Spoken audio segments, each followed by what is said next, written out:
Disclaimer. When you hear about the Trump Greenland Deal, the media tells you it's a joke about buying ice.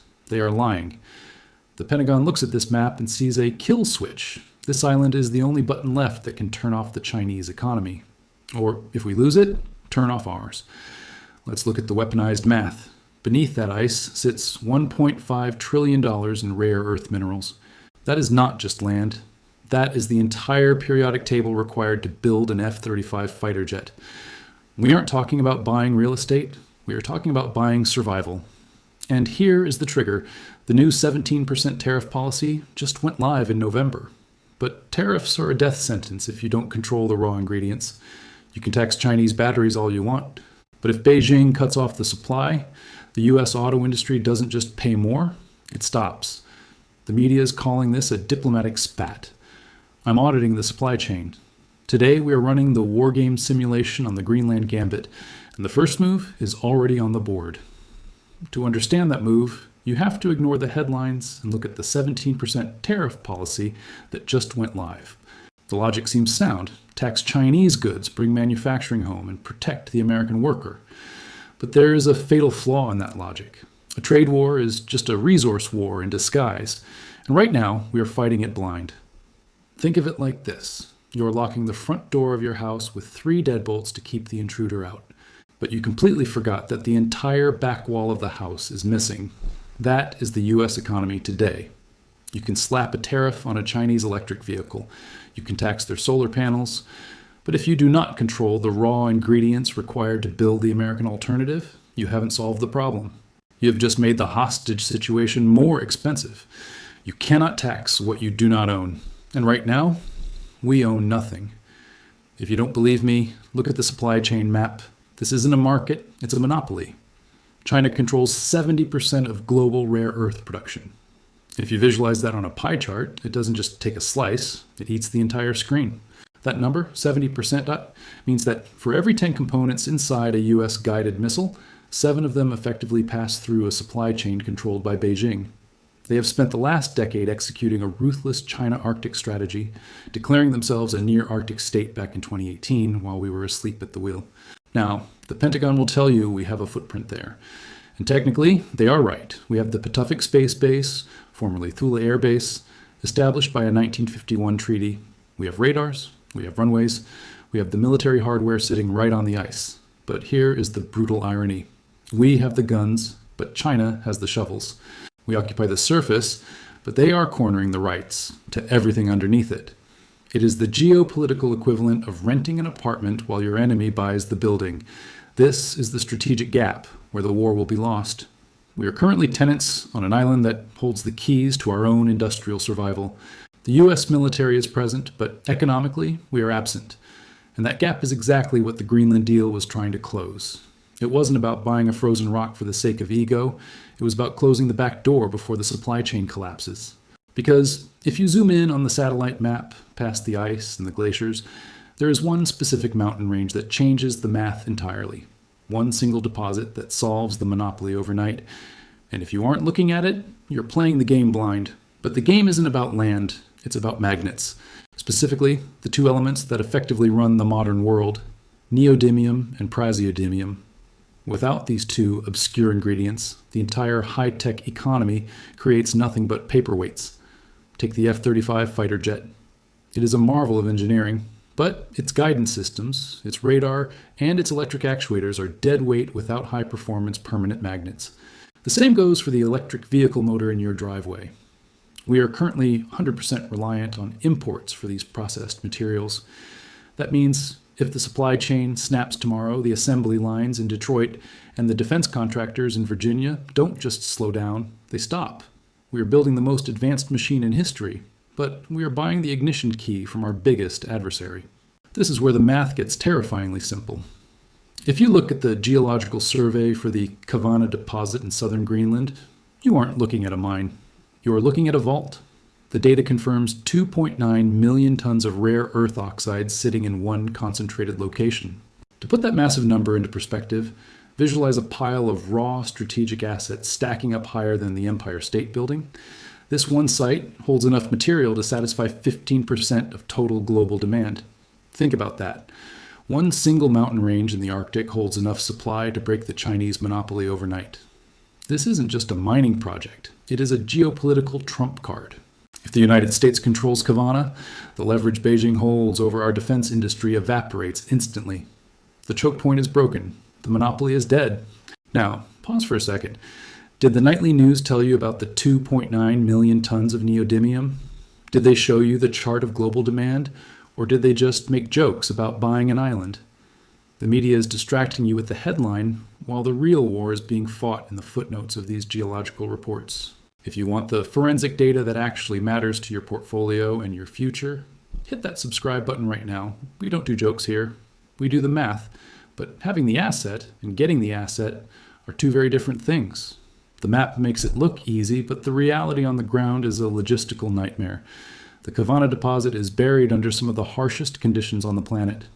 The ice that we talked about earlier, it returns here not as a joke, but as an enemy. To extract these minerals, you need infrastructure that simply does not exist. You need deep water ports, heavy lift airstrips, and power grids capable of running industrial crushers in sub-zero temperatures. The cost of extraction is astronomical, but you have to weigh that against the cost of inaction. If we don't build the infrastructure, we remain hostages, but getting it out requires navigating a route that is just as contested as the ground itself.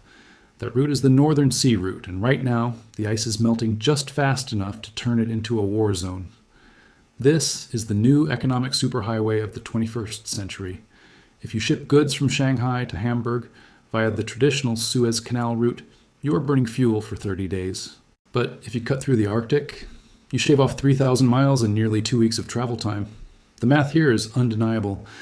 We are talking about saving nearly $1 million per voyage in fuel and operating costs. That is pure profit added to the bottom line of every container ship that makes the crossing. But to use that road, you need gas stations, you need ports, you need deepwater terminals capable of servicing massive icebreakers. And right now, China is the only one offering to build them. They call it the Polar Silk Road, and they are willing to pave it with cash, while the West argues about climate change. This isn't a hypothetical war game for 2030. The incursion already happened. Go back to the 2018 airport financing case. The government of Greenland needed to upgrade 3 major airports to handle international traffic. They didn't have the money, so they put the project out for bid. And who showed up with a blank check? A Chinese state-owned construction giant. They offered to finance and build the entire infrastructure package. The Pentagon went into absolute panic mode.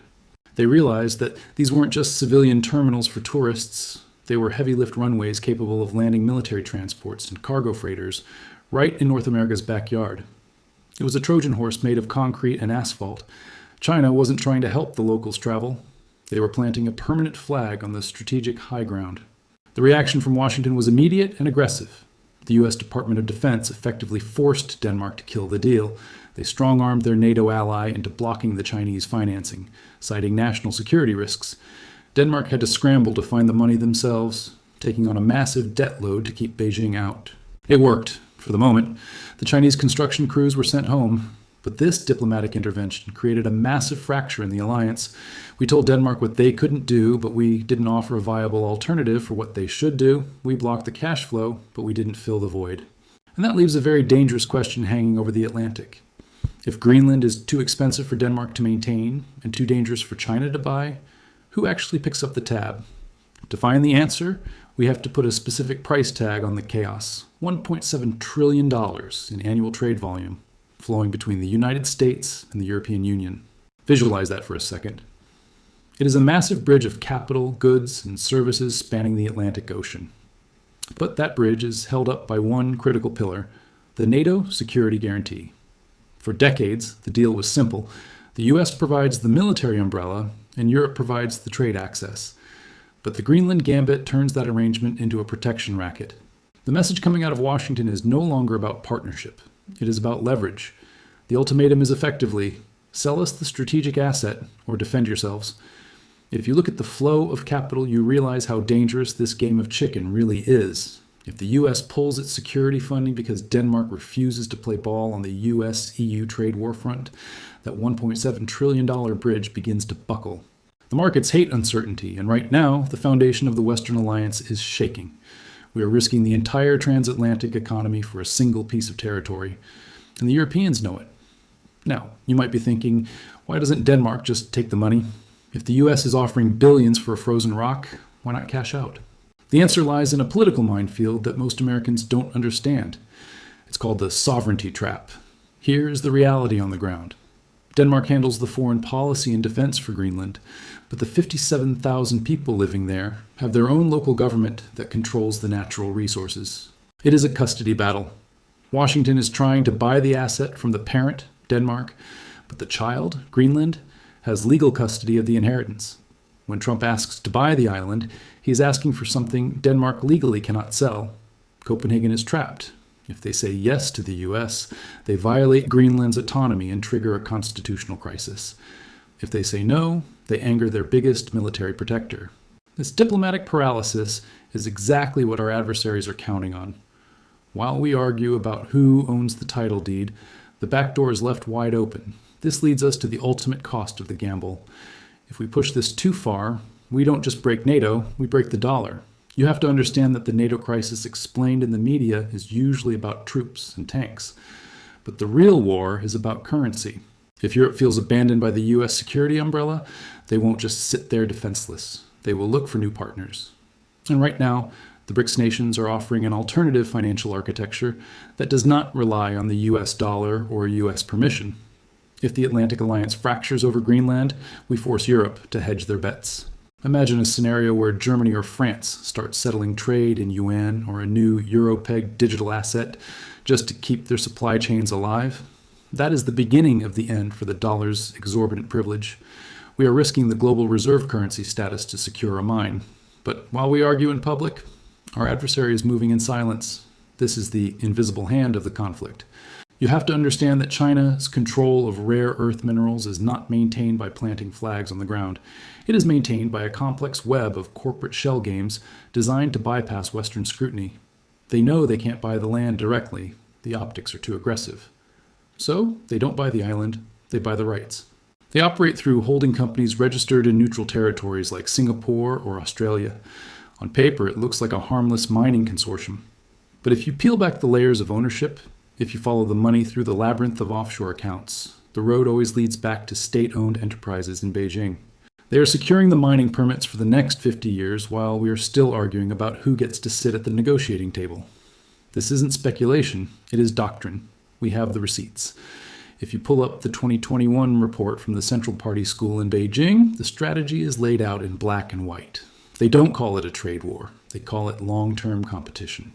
Look at the text highlighted right here. The document explicitly outlines a strategy of using resource dominance to bypass traditional military conflict. They realized decades ago that you don't need to defeat the US Navy if the US Navy can't build ships. By cornering the raw materials at the source before they ever become a weapon, they win the war without firing a single shot.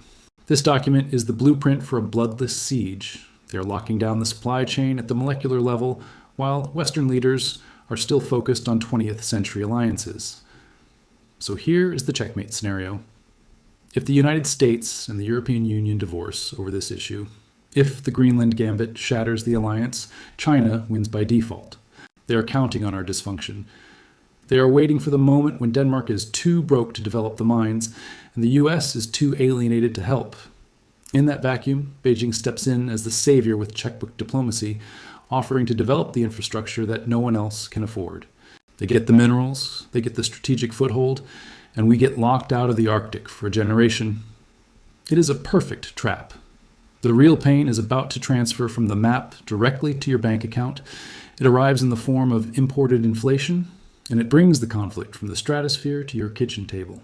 When the supply chain for rare earth minerals tightens, the cost doesn't just creep up, it goes vertical. If China decides to restrict exports because we failed to secure the geopolitics of Greenland, the price of the magnets inside your electric vehicle, your laptop, and your smartphone doesn't just rise by 5%. It doubles. It triples. And here's the terrifying part. It's not just about things getting expensive, it's about them becoming unavailable. We saw this with the chip shortage in 2020. Now imagine that on a permanent scale. You go to the dealership and there are no cars. You try to replace your phone and there is a 6-month wait list. The China price used to mean cheap goods. In this new reality, it means empty shelves. But the direct cost at the register is only half the pain. The other half is the hidden tax you pay through your currency. History tells us one undeniable fact. Governments do not pay for resource wars with taxes. They pay for them with inflation. To fight this battle, to build the ports, subsidize the mines, and secure the shipping lanes, Washington will have to spend trillions of dollars it does not have. They will print the difference, and every dollar they print dilutes the value of the dollars in your pocket. Remember the melting ice cube we talked about at the start of this video? That isn't just a metaphor for the Arctic. That is your savings account. That is your 401k sitting in cash while the cost of living explodes. You are effectively paying for the government's lack of strategic foresight with the purchasing power of your life's work. Inflation is the tax of war, and the bill is finally coming due. When you look at that bill, the map doesn't lie anymore. Greenland is not a real estate deal. It is the $1.5 trillion anchor holding the entire Western supply chain together. The tariff war is just a bluff if you don't control the raw materials to back it up. The simulation ends one of two ways. Option A, we secure the Kavana Deposit and break the 70% monopoly. Option B, we hesitate, the NATO alliance fractures, and imported inflation permanently eats your purchasing power. Those are the only two timelines left. The strategic window is closing. The question is simple. Should the U.S. seize the asset to save the system? Go to the comments. Type buy or pass. I'm tracking the votes to see if the consensus matches the data.